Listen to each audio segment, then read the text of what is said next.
আমার প্রিয় শিক্ষার্থী, প্রিয় বন্ধুরা, আজকের এই ভিডিওতে আমি উচ্চ মাধ্যমিক গণিতের এবিটিএ টেস্ট পেপার 2023-24-এর 62 নাম্বার পেজের গ্রুপ এ অর্থাৎ মাল্টিপল চয়েস প্রশ্নের উত্তরগুলি কিভাবে সহজে ব্যাখ্যাসহ করা যায় সেটি আজ আমরা দেখব। তো চলো শুরু করা যাক। এখানে প্রথম যে প্রশ্নটি দেওয়া আছে একের দাগের একেরটা কি বলছে? একের দাগের একেরটা বলছে যে আমাকে দেওয়া আছে যে এফ ও জি দুটি অপেক্ষক, যেখানে বলে দেওয়া আছে যে এফ এক্স সমান হচ্ছে কস এক্স এবং বলে দেওয়া আছে যে জি এক্স সমান হচ্ছে এক্স স্কোয়ার, দিয়ে বলছে যে এফ কম্পোজ জি এক্স এর মান কত হবে এটা আমাকে বার করতে হবে। তো এফ কম্পোজ জি এক্স মানে এটাকে আমরা লিখতে পারি এফ অফ জি এক্স। বেশ, এফ অফ জি এক্স, তাহলে এফ জি এক্স এর মান হচ্ছে এক্স স্কোয়ার, তাহলে আমি জি এক্স এর জায়গায় কি পুট করলাম? X square. তাহলে এফ অফ এক্স স্কোয়ার, আচ্ছা এফ এক্স এর মান কত? এফ এক্স মানে হচ্ছে কস এক্স, তাহলে এক্স এর জায়গায় যদি আমি এক্স স্কোয়ার বসাই তাহলে এটা হয়ে যাবে কস এক্স স্কোয়ার। তাহলে বন্ধুরা এখানে অপশন অনুযায়ী কোন অপশানটা পেলাম আমরা? অপশানটা পেলাম, অ্যান্সার হলো অপশন এ। ঠিক আছে, বেশ, এবার যাওয়া যাক নেক্সট প্রশ্ন নাম্বার 2। প্রশ্ন নাম্বার 2-এরটা বলছে যে আমাকে দেওয়া আছে যে সেক ইনভার্স এক্স সমান হচ্ছে কোসেক ইনভার্স ওয়াই, দিয়ে আমাকে বলেছে যে মান বার করো। কার না? মান বার করতে বলেছে যে cos inverse 1/x plus cos inverse 1/y এর মান বার করতে হবে। তো এখান থেকে দেখো বন্ধুরা আমরা লিখতে পারি যে আমি কোসেকটাকে যদি কোসেকের রেসিপ্রোকাল হচ্ছে কস, তাহলে একে যদি আমি রেসিপ্রোকাল আকারে লিখি মানে 1/cos মানে হচ্ছে সেক, আবার 1/sec মানে হচ্ছে কস, তাহলে সেক্ষেত্রে সেকটাকে যদি আমি কসে লিখি তাহলে অ্যাঙ্গেলটা ঘুরে যাবে। ইনভার্সের ক্ষেত্রে অ্যাঙ্গেলটা কি হয়ে যায়? ঘুরে যায়। তাহলে এক্স ছিল, এটা হয়ে যাবে 1/x। একই রকমভাবে সাইনের রেসিপ্রোকাল হচ্ছে কোসেক, তাহলে এখানে লিখতে পারি সাইন ইনভার্স 1/y। বেশ, আমি এখানে চেঞ্জ করে দিচ্ছি। তাহলে কি চেঞ্জ করব না কস ইনভার্স 1/x এর জায়গায় লিখব সাইন ইনভার্স 1/y। তাহলে sign inverse 1/y plus cos inverse 1/y। আমরা একটা সূত্র জানি, কি সূত্র? না sign inverse x plus cos inverse x এর মানটা হয় π/2। তাহলে এক্ষেত্রেও দেখো একই রকমের দেখতে, এখানে অ্যাঙ্গেলটা যা আছে এখানেও অ্যাঙ্গেলটা কিন্তু সেম আছে। তাহলে সেক্ষেত্রে এই সূত্র অনুযায়ী আমার এখানে উত্তরটা কত হবে? π/2। তাহলে এখানে আমার অপশন অনুযায়ী কোন উত্তরটা এলো? Answer D. অ্যান্সারটা হলো অপশন ডি। বেশ, এরপরে যাওয়া যাক নেক্সট প্রশ্ন নাম্বার 3। প্রশ্ন নাম্বার 3টা বলছে যে আমাকে দেওয়া আছে এ একটা 3x3 ক্রমের ম্যাট্রিক্স, অর্থাৎ 3 ক্রমের বর্গ ম্যাট্রিক্স। আমাকে মান বার করতে বলেছে কে, ডিটারমিনেন্ট অফ কে এ। ঠিক আছে, তো এক্ষেত্রে আমার একটা ইন জেনারেল সূত্র আছে, বলছে যে এ হচ্ছে যদি n×n ক্রমের একটা ম্যাট্রিক্স হয়, অর্থাৎ n ক্রমের বর্গ ম্যাট্রিক্স হয়, তো সেক্ষেত্রে আমি লিখতে পারি কে ডিটারমিনেন্ট অফ কে এ সমান হচ্ছে k⁴n ইন্টু ডিটারমিনেন্ট এ। তাহলে সেই অনুযায়ী আমি দেখতে পাচ্ছি যে এখানে ম্যাট্রিক্সের অর্ডারটা কে এর মাথায় চেপে যাচ্ছে, তাহলে সেই অনুযায়ী এখানে উত্তরটা হবে k³ ইন্টু ডিটারমিনেন্ট এ। ঠিক আছে, তাহলে সেক্ষেত্রে আমরা দেখতে পাচ্ছি এখানে অপশানটা কোন অপশান হবে? Option C. বেশ, এটা ছিল প্রশ্ন নাম্বার 3। এরপরে যাওয়া যাক প্রশ্ন নাম্বার 4-এ। প্রশ্ন নাম্বার 4টা কী বলছে চলো বন্ধুরা দেখে নিই। তো এক্ষেত্রে বলে রাখি, যদি তোমাদের কোনো জায়গায় কোনো রকম অসুবিধা থাকে তোমরা অবশ্যই আমাকে কমেন্ট করে জানাতে পারো। প্রশ্ন নাম্বার 4টা বলছে যে এফ সমান দেওয়া আছে, সমান দেওয়া আছে 1/sin x minus cos x, দিয়ে আমাকে বলেছে যে অপেক্ষকটি অসন্তত হবে। এই অপেক্ষকটা কখন অসন্তত হবে? এই অপেক্ষকটার এই নিচের পোর্শনটা যখন 0 হবে তখনই অসন্তত হয়ে যাবে, মানে সন্তত হবে না। কখন? যখন নিচের পোর্শনটা 0 হবে। তাহলে sin x minus cos x সমান 0 করে দিলাম, দিয়ে দেখছি আমি মানটা কত বেরোচ্ছে। তাহলে সেক্ষেত্রে আমি পাবো sin x সমান হচ্ছে cos x।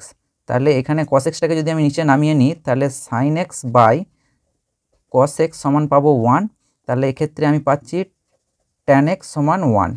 তো এখানে বলে রাখি যে tan x সমান যদি 1 হয় তাহলে x এর সাধারণ মান হয় n pi n pi plus pi by n pi plus pi by 4, যেখানে nটা হচ্ছে ইন্টিজার। ঠিক আছে, জেড মানে হচ্ছে ইন্টিজার।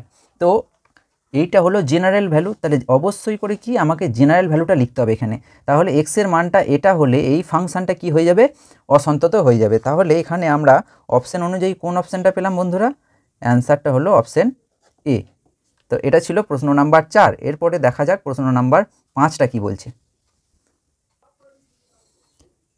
প্রশ্ন নাম্বার 5টা বলছে integration 0 to NA f of x dx এটা সমান n into integration 0 to a fx হলে n into integration 0 to a, এখানে যেটা অপশানে দেওয়া আছে দেখতে পাচ্ছি যে n টু a, এটা অ্যাকচুয়ালি 0 টু a হবে। ঠিক আছে, হয় 0 টু a fx dx হয়, তবে এখানে কোন অপশানটা কারেক্ট অপশান হবে। তো এখানে বলে রাখি বন্ধুরা, এটাও নির্দিষ্ট সমাকলের একদম সেকেন্ড চ্যাপ্টারটাতে এরকম অনেকগুলো সূত্র দেওয়া আছে, ওগুলো অবশ্যই তোমরা করে রাখবে ভালো করে, কারণ প্রায় ম্যাক্সিমাম পেজেই এই সূত্রগুলি ধরে একটি প্রশ্ন কিন্তু এসে যাচ্ছে।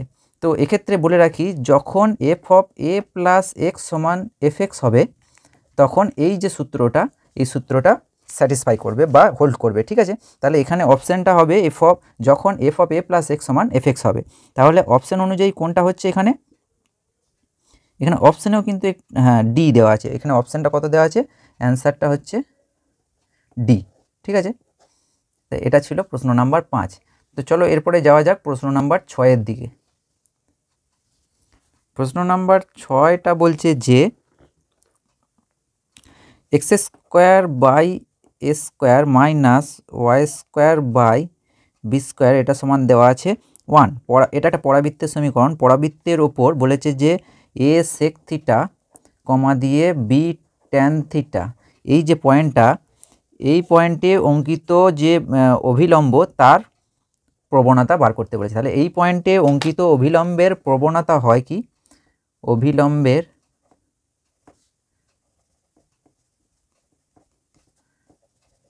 প্রবণতা সমান হচ্ছে মাইনাস ডিএক্স বাই ডিওয়াই। যে পয়েন্টে বার করতে বলেছে তার মানে এই পয়েন্টে হবে এ সেক থিটা কমা দিয়ে বি ট্যান থিটা। তাহলে আমার প্রথম কাজ হচ্ছে এখান থেকে আমাকে ডিএক্স বাই ডিওয়াইটা বার করা। তাহলে একে আমি যদি ডেরিভেটিভ করি তাহলে সেক্ষেত্রে পাবো, এক্সের রেসপেক্টে করছি, তাহলে 2x by A square minus 2y by B square into ওয়াইয়ের জন্য হবে ডিওয়াই বাই ডিএক্স। 1টা কনস্ট্যান্ট টার্ম, তাহলে 0 হয়ে যাবে। বেশ, আমি যদি এটাকে ওইদিকে নিয়ে যাই তাহলে minus 2y by B square into dy by dx সমান হচ্ছে minus 2x by A square. Minus minus cancel হয়ে গেল। তাহলে সেক্ষেত্রে আমরা দেখতে পাচ্ছি যে ডিওয়াই বাই ডিএক্স এটা হলো 2x by A square into এটা বি স্কোয়ারটা ওপরে চলে যাবে আর 2yটা নিচে চলে আসবে, 2 কেটে গেল। আমাকে কিন্তু বার করতে হবে কি না ডিএক্স বাই ডিওয়াই। তাহলে আমি উল্টে দিচ্ছি, তাহলে ডিএক্স বাই ডিওয়াই সমান হবে A square y by B square x. উল্টে দিলাম, এটা যেহেতু এদিকটা উল্টেছি এদিকটাকেও উল্টে দিলাম। তো আমি ওই পয়েন্টে এই যে A sec theta comma B tan theta পয়েন্টে বার করছি, তাহলে d x by d y at the point কোনটা, এ সেক থিটা কমা দিয়ে বি ট্যান থিটা সমান, তাহলে এ স্কোয়ার বাই বি স্কোয়ার এটা থাকলো, এক্সের জায়গায় এ সেক থিটা বসবে আর ওয়াইয়ের জায়গায় বসবে বি ট্যান থিটা। তাহলে এখানে ওপরটা হবে বি ট্যান থিটা, কারণ ওপরে ওয়াই আছে আর নিচে হচ্ছে এক্স, তার মানে হচ্ছে এ সেক থিটা। বেশ, তাহলে এখানে একটা এ কেটে গেল, একটা বি কেটে গেল, তাহলে A by B sec theta মানে হচ্ছে ট্যান থিটা মানে হচ্ছে sine theta by cos theta, আর সেক থিটাটা উপরে গেলে কস থিটা হয়ে যায়, নিচে আছে উপরে গেলে কস থিটা। তাহলে এটা কেটে গেল, তাহলে হলো এ বাই বি সাইন থিটা। এখানে একটা লক্ষ্য করো একটা বিষয়, আমি কিন্তু মাইনাসটা দিইনি, কিন্তু অভিলম্বের প্রবণতা হয় মাইনাস অফ এটা, তাহলে উত্তরটা হবে minus of a by B sine theta. তাহলে অ্যান্সারটা হলো minus A by B sine theta. তাহলে অপশান অনুযায়ী কোন অপশানটা হচ্ছে বন্ধুরা দেখে নিই চলো। অপশান অনুযায়ী হচ্ছে A by B sine theta, তার মানে অ্যান্সার সিটা minus A by B, sorry, তাহলে minus A by B sine theta হচ্ছে ডি এরটা, তাহলে অ্যান্সারটা হলো ডি। ঠিক আছে, তাহলে এটা গেল 6-এর প্রশ্নটা। এরপরে আসছি 7-এর প্রশ্নে। 7-এর প্রশ্নটা কি বলছে না, বলেছে যে প্রশ্ন নাম্বার 7 বলে দেওয়া আছে যে এ ভেক্টর সমান হচ্ছে 4, বি ভেক্টর সমান বলে দেওয়া আছে 2√3, আর বলে দেওয়া আছে যে এ ক্রস বি ভেক্টরের মডটা হচ্ছে 12, দিয়ে আমাকে বলেছে যে এ ও বি ভেক্টরের অন্তর্ভুক্ত কোণের মানটা নির্ণয় করতে হবে। তো প্রথমে আমরা জানি কি, আমরা জানি যে এ ক্রস বি তার মডুলাসটা হয় mod A vector mod B vector sine theta. N ক্যাপটা হবে না, কারণ হচ্ছে যেহেতু মড নেওয়া আছে, আর এন ক্যাপটা হচ্ছে এ বি এর সমতলে উপর লম্ব একক ভেক্টর, তাহলে একক ভেক্টর মানে মড অফ এন ক্যাপ হতো, তো সেই জন্য ওটা 1 হয়ে গেছে। তাহলে actually mod of A cross B সেটা সমান হয় মড মানে মডিউলাস অফ এ ক্রস বিটা হয় modulus of A modulus of B sine theta. থিটাটা হচ্ছে এ বি এর অন্তর্গত কোণ বা অন্তর্ভুক্ত কোণ। এটার মান দেওয়া আছে 12 বসিয়ে দিলাম, এর মান দেওয়া আছে 4 বসিয়ে দিলাম, বি এর মান দেওয়া আছে 2√3, এটা হলো সাইন থিটা। তাহলে আমরা এখান থেকে পাচ্ছি যে সাইন থিটা সমান 12/4 × 2√3, 4 3 12, 3 আর √3 কেটে গিয়ে ওপরটা হলো √3, তার মানে আলটিমেট আসছে √3/2, মানে হচ্ছে সাইন 60 ডিগ্রি। তার মানে আমি দেখতে পাচ্ছি যে থিটার সমান হলো 60 ডিগ্রি বা π/3। তাহলে অপশান অনুযায়ী কোন অপশানটা হলো বন্ধুরা, এখানে অ্যান্সারটা হলো এ, অ্যান্সারটা হলো অপশান এ। তো এটা গেল 7-এর প্রশ্ন। এরপরে দেখা যাক 8-এর প্রশ্নটা কি বলছে। 8-এর প্রশ্নটা বলছে যে x-2/3, প্রশ্ন নাম্বার 8, x-2/3 সমান হচ্ছে y + 1/4 সমান হচ্ছে z-2/12। এই সরলরেখাটি বলেছে, এই সরলরেখাটি x - 2y + z সমান হচ্ছে 20 সমতলকে যে বিন্দুতে ছেদ করে তা হলো। তার মানে একটা সরলরেখা, ধরো এটা একটা প্লেন, এই প্লেনটাকে এই সরলরেখাটা ছেদ করেছে একটা বিন্দুতে, এই বিন্দুতে ছেদ করেছে, তাহলে এই বিন্দুটার স্থানাঙ্ক বার করতে হবে। তাহলে এখানে তুমি এক কাজ করতে পারো, তুমি যে পয়েন্টগুলো দেওয়া আছে অপশানে সেগুলো দুটোতেই বসাতে হবে, দুটোই যদি স্যাটিসফাই করে, যে পয়েন্টটা দুটোকেই স্যাটিসফাই করবে সেটা হবে উত্তর। অথবা তোমরা এইভাবেও করতে পারো, কিভাবে না, এটা সমান কে ধরে নিলাম, এই যে যেটা দেওয়া আছে এটা সমান কে ধরি, ঠিক আছে, ধরে নিলাম। তাহলে এখান থেকে আমি x সমান পাবো, এটা সমান যদি কে নিয়ে x সমান পাবো 3k + 2, y সমান পাবো 4k - 1, আর z সমান পাবো 12k + 2। বেশ, এই যে পয়েন্টটা আমি ধরে নিলাম, এই পয়েন্টটা এই প্লেনের ওপরেই আছে, তাহলে প্লেনটাকে নিশ্চয়ই স্যাটিসফাই করবে, তাহলে প্লেনে বসাই। এটা একটা পয়েন্ট, কি পয়েন্টটা হলো 3k + 2, 4k - 1, কমা দিয়ে 12k + 2, এই পয়েন্টটা হলো এই সরলরেখাটার উপরে যে কোনো একটা বিন্দু, ঠিক আছে। তো আমি ধরে নিলাম যে এই পয়েন্টটাই এই প্লেনটার উপরে আছে, তাহলে এই প্লেনটাকে স্যাটিসফাই করবে। তাহলে আমি লিখতে পারি x এর জায়গায় 3k + 2 - 2 × y এর জায়গায় লিখতে পারি 4k - 1 প্লাস এটা হলো 12k + 2 সমান হচ্ছে 20, ঠিক আছে। তো এখানে আমরা দেখতে পাচ্ছি যে তার মানে হলো 3k + 2 - 8k + 2 প্লাস 12k + 2 সমান হচ্ছে 20। তাহলে সেক্ষেত্রে আমরা দেখতে পাচ্ছি যে 7k + 6, এই যে 8, এই 3 12 আর 3 15, 15 থেকে 8 বাদ দিলে 7k, 2 আর 2 4 আর 2 6, 7k + 6 সমান হচ্ছে 20। তাহলে এইদিকে নিয়ে গেলে আমি k সমান কত পেলাম, k সমান 14, 14/2, 14/7 মানে 2, তাহলে k এর মানটা কত পেলাম 2। এবার 2টা এখানে আমি বসিয়ে দেবো, তাহলে আমি এই যে বিন্দুটা সেটা পেয়ে যাব। তাহলে 2 3 দুগুণে 6 + 2 মানে 8, 2 দুগুণে 4, এই 4 দুগুণে 8, 8 - 1 মানে 7, আর 12 দুগুণে 24, 24 আর 2 26। তাহলে পয়েন্টটা হলো কত 8, 7, 26। তাহলে কোন অপশানটা কারেক্ট অপশান হলো, এখানে অ্যান্সারটা হলো অপশান এ, ঠিক আছে। তাহলে এটা গেল 8-এর প্রশ্নটা। তো এরপরে দেখা যাক প্রশ্ন নাম্বার 9টা কি বলছে। প্রশ্ন নাম্বার 9টা বলছে যে এ আর বি দুটি স্বাধীন ঘটনা। তো এক্ষেত্রে বলে রাখি, যদি এ আর বি ঘটনা দুটি স্বাধীন ঘটনা হয়, স্বাধীন ঘটনা হলে কি হয় না পি অফ এ ইন্টারসেকশন বিটা হয় P A into P B, ঠিক আছে। দিয়ে আমাকে আরেকটা কি বলে দেওয়া আছে না পি অফ এ এর মানটা দেওয়া আছে কত না 3/5। আমাকে বলেছে যে পি অফ বি এর মানটা কত হবে। আরেকটা এখানে মান দেওয়া আছে কি না P of A intersection B এর মানটা দেওয়া আছে কত না দেওয়া আছে 4/9। বেশ, যেহেতু এ আর বি স্বাধীন ঘটনা তাহলে এটাকে ভেঙে যাবে এই সূত্র অনুযায়ী, তাহলে এটা হয়ে যাবে P of A into P of B সমান হচ্ছে 4/9।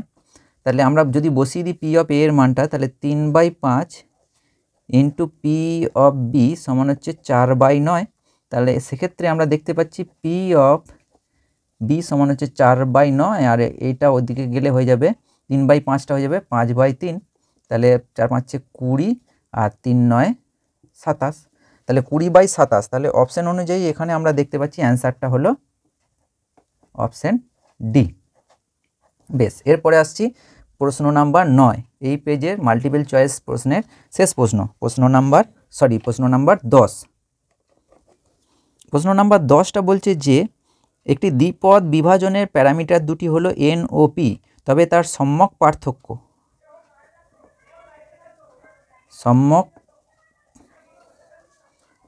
পার্থক্য যেটাকে বলছে এসডি বা স্ট্যান্ডার্ড ডেভিয়েশন, সেটা হচ্ছে রুট ওভার অফ ভেরিয়েন্স হয় এন পি কিউ। ভেরিয়েন্সের মান কত হয় root over of n p q, variance হচ্ছে এন পি কিউ, যেটাকে বলা হচ্ছে ভেদমান। তার যদি রুট নিই তাহলে সেটা হলো স্ট্যান্ডার্ড ডেভিয়েশন বা সম্যক পার্থক্য। এখন এখানে এই যে পি সমান হয় 1 - কিউ, আবার কিউ সমান হয় 1 - পি। তাহলে আমাকে অপশানটা কিন্তু ওইভাবে দেওয়া আছে কি দিয়ে না পি দিয়ে। তাহলে আমি এখানে লিখে দেবো N into P R Q এর জায়গায় লিখবো 1 - পি, ঠিক আছে। পিটা হচ্ছে সাকসেস হলে কিউটা হচ্ছে ফেলিয়ার, এক থেকে বাদ দিলেই ফেলিয়ার হয়ে যায়, ঠিক আছে। তাহলে পিটা যদি সাকসেস হয় তাহলে 1 - পিটা হচ্ছে কিউ, যেটা হচ্ছে ফেলিয়ার। আবার কিউটা যদি ফেলিয়ার হয় তাহলে 1 - পি এটা হচ্ছে কিউ। বেশ, এই ছিল আজকের ভিডিওটি। এক্ষেত্রে আমি তোমাদের বলে রাখি, তোমাদের যদি কোনো জায়গায় কোনো রকম বুঝতে অসুবিধা হয় তোমরা অবশ্যই কমেন্ট করে জানিও, এবং তোমাদের যদি কোনো রকম ফিডব্যাক থাকে ভিডিওটি নিয়ে সেটাও জানাতে পারো। তো আবার তোমাদের সঙ্গে দেখা হবে নেক্সট পেজ নিয়ে। ততক্ষণ জন্য খুব ভালো থেকো, খুব মন দিয়ে পড়াশোনা করো। Good bye.